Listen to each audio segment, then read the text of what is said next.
Hello दोस्तों, आप देख रहे हैं डी कोड इंडियन। जैसा कि आपको पता होगा कि हाल ही में कैबिनेट के द्वारा पीएलआई स्कीम को और एक नए सेक्टर के लिए लॉन्च कर दिया गया है और ये नया सेक्टर है टेक्सटाइल इंडस्ट्री, यानी कि कपड़ा उद्योग। कपड़ा उद्योग में से भी जो मैन मेड फाइबर्स और टेक्निकल टेक्सटाइल्स का हमारे देश में बिजनेस है, उसके लिए यहाँ पे स्पेसिफिकली पीएलआई स्कीम को लॉन्च किया गया है। आने वाले 5 साल में भारत सरकार 10,683 करोड़ रुपया खर्च करने वाली है इसके अंतर्गत। आप लोग में से बहुत लोगों को नहीं पता होगा कि मैन मेड फाइबर्स क्या होता है, टेक्निकल टेक्सटाइल्स क्या होता है, कुछ को ये भी नहीं पता होगा कि पीएलआई स्कीम किसे कहते हैं। तो इन सब के बारे में आज के इस वीडियो में हम बात करने वाले हैं।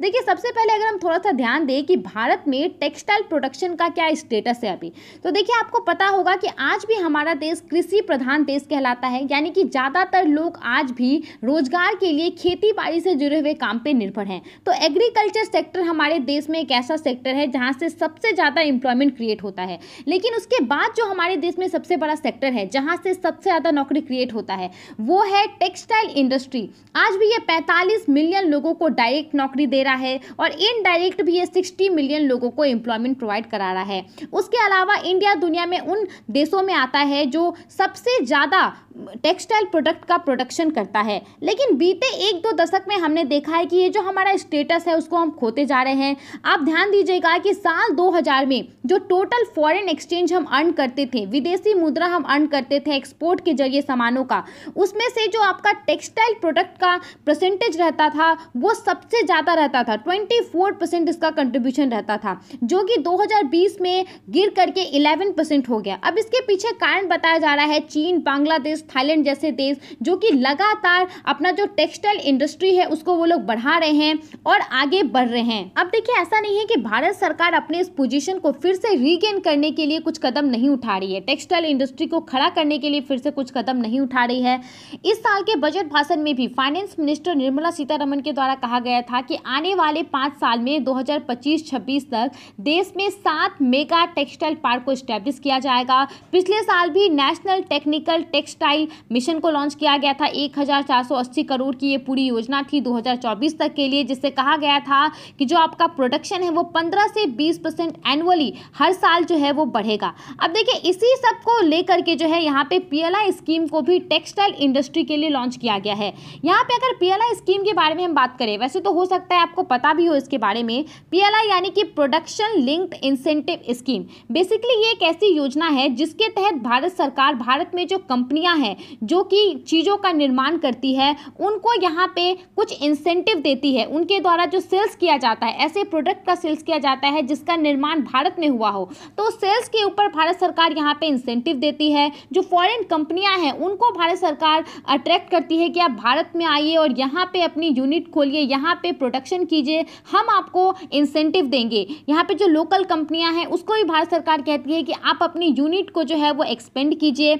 यहाँ पे बेसिकली जो इंसेंटिव दिया जाता है इंक्रीमेंटल सेल्स पे, यानी कि जो नॉर्मल सेल्स होता है उससे ज़्यादा अगर कोई सेल्स करेगा तो उस पर जो आपका इंसेंटिव दिया जाता है वो 4% से लेकर के हाईएस्ट जो है वो 12% तक हो सकता है। अब हम यहाँ पे देखिए बात करते हैं कि सबसे पहले कब पीएलआई स्कीम को लॉन्च किया गया था। तो अप्रैल 2020 में सबसे पहले पीएलआई स्कीम को लॉन्च किया गया था मोबाइल मैन्युफैक्चरिंग, फार्मास्यूटिकल इंग्रेडिएंट और मेडिकल डिवाइसेस के लिए। जब इसको लॉन्च किया गया था तो इसका जो रिस्पांस था वो काफ़ी अच्छा रिस्पांस था। तब नवंबर 2020 में भारत सरकार के द्वारा 10 और सेक्टर को पीएलआई स्कीम के अंतर्गत ऐड कर दिया गया, जिसमें आपका automobile sector, advance chemistry cell, उसके अलावा टेक्सटाइल सेक्टर, ये सभी इसमें मौजूद थे। और फिर इस साल के बजट भाषण में फाइनेंस मिनिस्टर के द्वारा अनाउंस किया गया कि 1.97 लाख करोड़ का हम और एक पीएलआई स्कीम को यहाँ पे 13 सेक्टर के लिए लॉन्च कर रहे हैं। अब हम बात करते हैं यहाँ पे कि अभी जो ये मैन मेड फाइबर और टेक्निकल टेक्सटाइल के लिए लॉन्च किया गया है। देखिए, सबसे पहले अगर हम टेक्निकल टेक्सटाइल के बारे में बात करें तो टेक्सटाइल का मतलब क्या होता है? कपड़ा होता है। बेसिकली देखिए, जब भी हम कपड़ा खरीदते हैं तो हमारा मेन ऑब्जेक्टिव क्या रहता है कि कपड़ा सुंदर होना चाहिए, वो थोड़ा सा डेकोरेटिव होना चाहिए ताकि हम अच्छे लगे देखने में। लेकिन यहाँ पे जो टेक्निकल टेक्सटाइल होता है, बेसिकली इसके अंतर्गत वैसे कपड़ा आता है जिसका मेन ऑब्जेक्टिव सुंदर दिखना नहीं होता है, जिसका मेन ऑब्जेक्टिव बेसिकली होता है आपको प्रोटेक्ट करना धूल से, डस्ट से, या फिर आपको कंफर्ट फील कराना, ये होता है। फॉर एग्जाम्पल आपने देखा होगा कि जो फायर फाइटर होते हैं उन लोगों का एक अलग तरीके का एक अलग किस्म का ड्रेस होता है, वो ड्रेस उनको क्या करता है, प्रोटेक्ट करता है। उसी प्रकार से आर्मी में जो लोग जाते हैं उनका एक अलग ड्रेस होता है। जो आपका कंस्ट्रक्शन साइट पे काम करते हैं वो एक अलग प्रकार का ड्रेस पहनते हैं ताकि उनको डस्ट से बचाया जा सके। इसके अलावा अगर आप हॉस्पिटल में देखेंगे तो डॉक्टर के द्वारा पीपीई किट पहना जाता है, ग्लव पहना जाता है, मास्क पहना जाता है। आप सीट पे देख सकते हैं कि एक कवर, वैसे बेसिकली सीट पे स्टील आपको मिलेगा लेकिन उसके ऊपर क्या रहता है, कवर रहता है आपको कंफर्ट फील कराने के लिए। तो ये सारी जो चीज़ हैं यही सब क्या कहलाते हैं, टेक्निकल टेक्सटाइल कहलाते हैं। आई होप आपको समझ में आ गया होगा कि टेक्निकल टेक्सटाइल क्या होता है। अब देखिए अगर हम बात करें मैन मेड फाइबर्स के बारे में तो इसको समझना बहुत ही ईजी है। फाइबर क्या होता है, बेसिकली फाइबर एक, आप हिंदी में इसे रेशा कहते हैं, जिससे कि हम जितने भी हमारे कपड़े होते हैं वो फाइबर से ही तैयार होता है। बेसिकली देखिए फाइबर जो होता है वो कॉटन, जूट, वूल से तैयार होता है। कॉटन होता है, जूट होता है, वूल होता है, और ये सब चीज़ें जो है हमें किससे प्राप्त होती हैं, एनिमल से प्राप्त होती हैं या फिर प्लांट से प्राप्त होती है। लेकिन आप देख सकते हैं कि इतना ज़्यादा पॉपुलेशन है कि जो इतना प्लांट और एनिमल बेसिकली आप कह सकते हैं कि मौजूद नहीं है, ये हमारे डिमांड को पूरा नहीं कर पाएगा।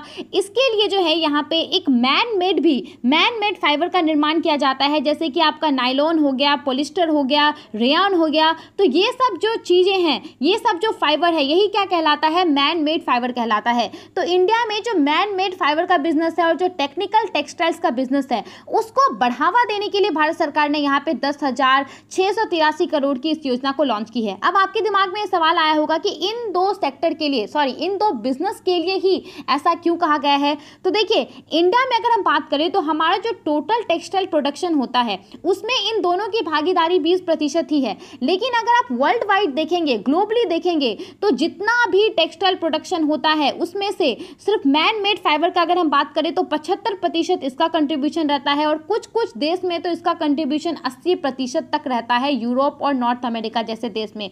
उसी प्रकार से अगर हम बात करें टेक्निकल टेक्सटाइल के बारे में तो यहाँ पे 30 से 70% के बीच में जो है डेवलप कंट्रीज में रहता है पूरे टेक्सटाइल प्रोडक्शन में इसका कंट्रीब्यूशन। वहीं इंडिया में ये 5 से 10% ही रहता है। तो इस चीज़ को यहाँ पे ठीक करने के लिए, क्योंकि ग्लोबली तो इसका डिमांड काफ़ी ज़्यादा है और हमें भी ग्लोबली कम्पिटिटिव बनना है, तो इस चीज़ को यहाँ पे ठीक करने के लिए भारत सरकार के द्वारा जो है इसको यहाँ पे लॉन्च किया गया है।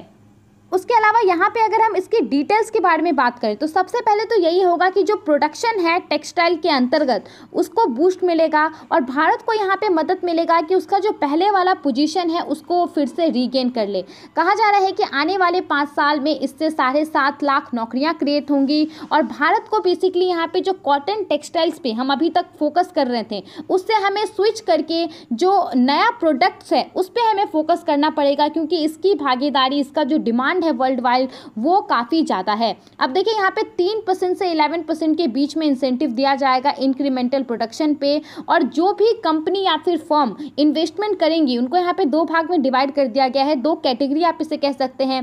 पहला कैटेगरी के अंतर्गत ऐसा कोई व्यक्ति या फिर फर्म जो कि 100 करोड़ तक का इन्वेस्टमेंट करता है तो वो यहाँ पे PLI स्कीम के तहत लाभ उठाने के लिए पात्र होगा, और अगर कोई व्यक्ति या फिर फर्म 300 करोड़ तक का इन्वेस्टमेंट करता है तो वो भी यहाँ पे पात्र होगा PLI स्कीम के अंतर्गत लाभ उठाने के लिए। अब देखिए कहा जा रहा है कि इससे 19,000 करोड़ रुपए का इन्वेस्टमेंट किया जाएगा और 3 लाख करोड़ रुपए का यहाँ पे कमाई भी होगा।